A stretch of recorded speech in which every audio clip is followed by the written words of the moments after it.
Born here in London, in Hackney, and I'm still there now. I live with my parents and my younger sister. I've also got an older sister and an older brother as well. I'm studying at the moment. I'm doing a master's in neurorehabilitation at Brunel, and I'm also working at a clinical trials company. So I'm working in a lab there, so analysing and processing bodily fluids, and in the future hopefully I'll be able to get on to do a PhD because I want to go into research, that kind of stuff, and my interests lie in neuroscience, so something along there hopefully.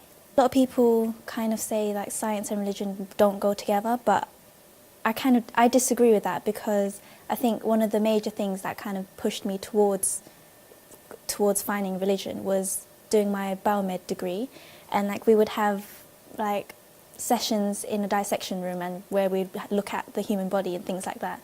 And then when you look at that and you look at how everything works in the body and all of that stuff, how can you not see that on a spiritual side? You know, like how could that happen without there's someone making that happen to start with? Like how could that happen by chance? Things like that. And that's kind of something that pushed me towards that religious direction, I guess. Like I said, my interest lies in neuroscience, and that is, me personally, I think that is one of the most complex systems in the body, but I would say that because that's my interest. But the fact is that so much is going on, especially when you look at it on a psychological or psychiatric side, and everyone is so different, like, and everything is so different, and like science and medicine in itself can't explain everything yet, and that is one of the things that make me think that there is something else going on, like something besides what you can see and feel and touch and all those senses. And yeah, basically that's a major thing. And one thing that I'll always remember from my degree, well, my 3 years, was that one of my friends, they were in the dissection room, and we have like handouts that sort of describe to us what we're going to do that session, that kind of stuff. And then the title of one of them was, because we were looking at the hand that day, and the title was like, The Hand, a Miraculous Design. And then my mate goes to one of the other people in the group, he says, so the hand is a miraculous design, so who's the designer? And I think that kind of got everyone thinking as well, and that's something that I'll always take with me as well. My family don't have a religion, we don't follow a faith or anything like that. We have like our traditions and our cultures and stuff like that, but nothing so much religion or spiritual wise. So I didn't really grow up having to follow rules or having to believe this, believe that.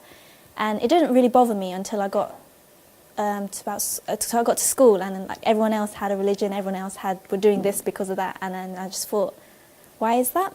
So then I started talking to people and started to learn about it, and RE classes as well at school. So that kind of introduced me to different religions, things like that.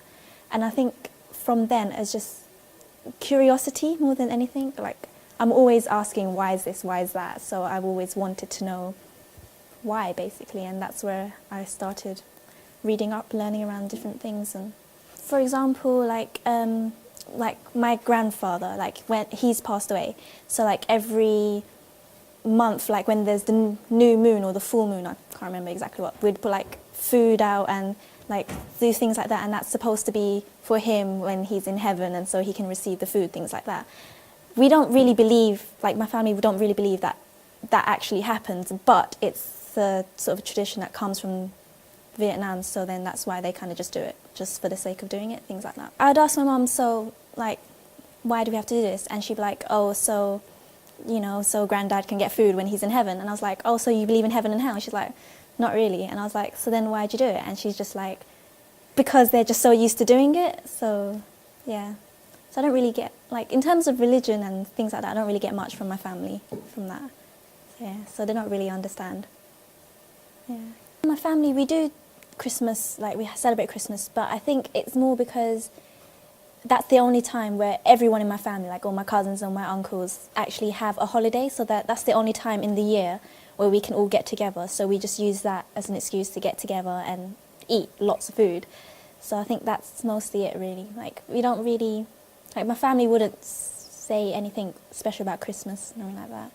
So, like, when we were growing up, it'd just be like an excuse to give us presents and that, really, but not really any belief behind it all or anything. I've been back to Vietnam once. That was about 7, 8 years ago. I really like it there, but I don't know, it's very different to here. Over here, I don't really have that many Vietnamese friends. Like, I might have like one or two, and it's just, growing up, I've kind of been put off that culture in the sense that people that I knew who were Vietnamese, or even my family in themselves, it's just, I didn't like it. Like, I didn't like the things that they would do or that kind of stuff. So I've always kind of kept myself away from other Vietnamese people or whatever, which I know it sounds really stereotypical and really bad, but that's just from my experiences. So I remember like starting from school in RE, and then we'd have like the two main religions that we would learn about was Christianity and Islam. And we'd used to have like major debates, like the girls in my class would just be having debates about like what's right and what's wrong and all of this stuff. And then to me, I just thought they kind of sound the same. Like, a lot of religions, like, there's not going to be a religion that's going to tell you to go around killing people, things like that. So, like, I didn't understand why they were arguing so much, and I think that's what kind of made me want to explore it in more detail. And yeah, and I just found like some of the stuff they were arguing about wasn't even right anyway. Some of the opinions that they had about their own religion weren't even correct as well. And it just, again, that curiosity, as in, why are people fighting over things they don't know about? Why are people arguing for no reason? That kind of stuff, that got me going even more, I guess. And when I went to uni, I kind of got a bit put off the whole religion thing, because a lot of people were saying that they were so religious, in front of everyone else. But then behind the scenes, it'd be a completely different story. And that kind of put me off, because I just thought, how can you do that? But then I just thought, maybe, like, religion, you shouldn't look at the people following it, really. You should look at the religion in itself. And that's what I started doing. I started pulling myself away from these people and just started reading for myself. I didn't want to be influenced by everyone, because I know that people say that a lot about religion, a lot of it is brainwashing, a lot of it is people pushing their opinions onto you. So for about 2 or 3 years, I just kept myself to myself and just read about it, like lots of different religions, read lots of different texts, got like opinions from different people. And I don't know what happened. There wasn't like a defining moment where I just went, oh, I'm going to be Muslim. It was just kind of, I just felt in myself that it was right for me. And I felt more happy when I was reading about Islam than any other religions. Or, I don't know, I just felt it made more sense. And I've always said to everybody, like even before I became religious, that it's always a personal thing. It's something that you should feel inside of yourself, and not what other people should say that you feel. And I just felt personally in myself that this is my way to connect to what I believe is a God out there. So that's why I kind of went along with it. Obviously, my whole life I didn't have a religious belief or anything like that, so I was living what you would say an atheist life. But it wasn't enough. Like, all as well, like, yeah, they exist, I can see it, that's fine. And not having to worry about what happens after I die, and not worrying about there's someone watching me or whatever.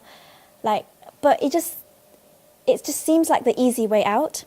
Like, not having to worry about your consequences, not having to think about anything besides yourself and what you're doing now. It just seems like there's so much more than what you see now. Like, there's so much more to who you are.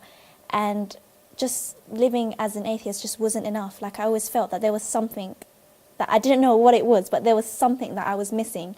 And that's why I had to just go out and find it. And like, it is a lot easier, especially when you start uni, for example, to not have these religious beliefs, so you can just go out and do whatever you want to do and not think about what's going to happen afterwards. But I didn't like living like that, and I didn't feel that it was for me. my older sister, she brought up when I told her about this as well.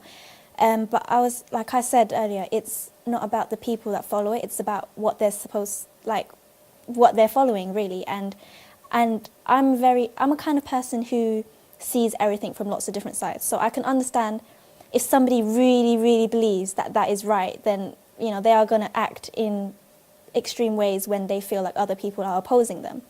And I'm not trying to justify what these people are doing, but like that's not going to put me off, because I feel like everyone interprets everything in their own ways. And as long as I'm not going to go around doing these things, then I'm okay with that.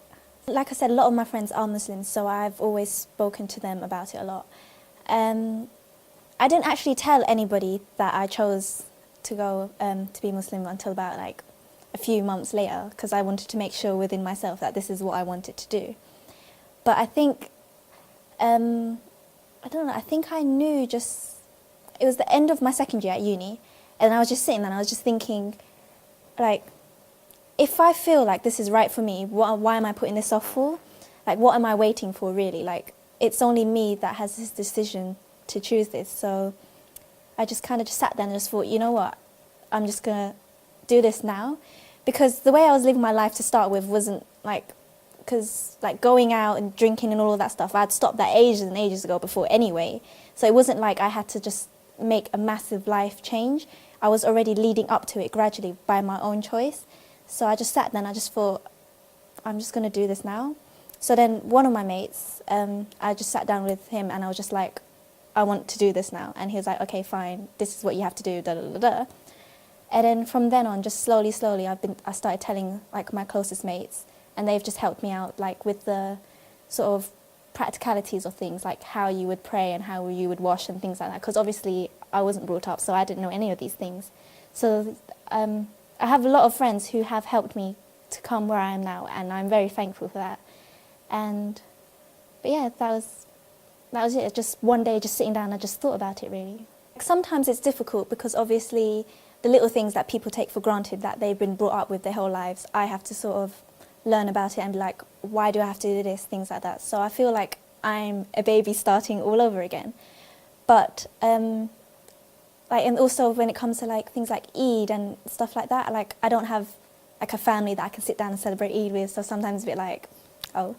But I think overall I much prefer being a revert than being brought up into it, because I feel like if I were brought up just from day one as a Muslim, there are some things I wouldn't question and I'd just go along with it and not ask why am I doing this, which I feel is the case for a lot of people out there. And I feel like if I didn't get this chance to question everything that I'm doing, then I wouldn't appreciate what I'm doing as much as I am now. And I think that is, if you ask a lot of reverts, I think that is the major thing that they will say to you. The fact is, they are doing it their own choice. They have learnt about it and they've decided that this is right for them, and it's not like their parents have decided that this is right for you. Because I know a lot of people who have been brought up and they haven't questioned the ways that they have been brought up, and they're more likely to want to go against it because they don't fully understand why they're doing this, why they have to do this, why they have to do that. And then they're more likely to turn bad. I don't know any other way to put it. But yeah, so I am thankful that I am a revert, really. I know a lot of people that just see it as something they have to do to get to heaven. And like their attitude when it's time to pray is just like, oh, I have to go pray, quickly get over and done with, no. Oh, I've done it, yeah, I'm safe, I'm good to go. But it's not like that, isn't it? It's like, it's your chance in the day to take a break and just really think about why you're there and be thankful for where you are, and to speak to God, if you will. And I feel like I'm glad that I know why I have to do it, so that I can appreciate when I'm praying, and it just makes me really, I don't know, emotional, like when I do pray, because I know why I'm doing it, as opposed to people that I see next to me and they're just rushing through it, and then it's more like a burden to them. And I feel like it's because, you know, probably when they're growing up, their parents beat them into doing it or something, I don't know, and that's probably why they don't like doing it as much. But I think that is the biggest thing that I'm glad about. It's difficult, like I understand, like especially nowadays everyone's so busy, like me myself sometimes I don't even have time to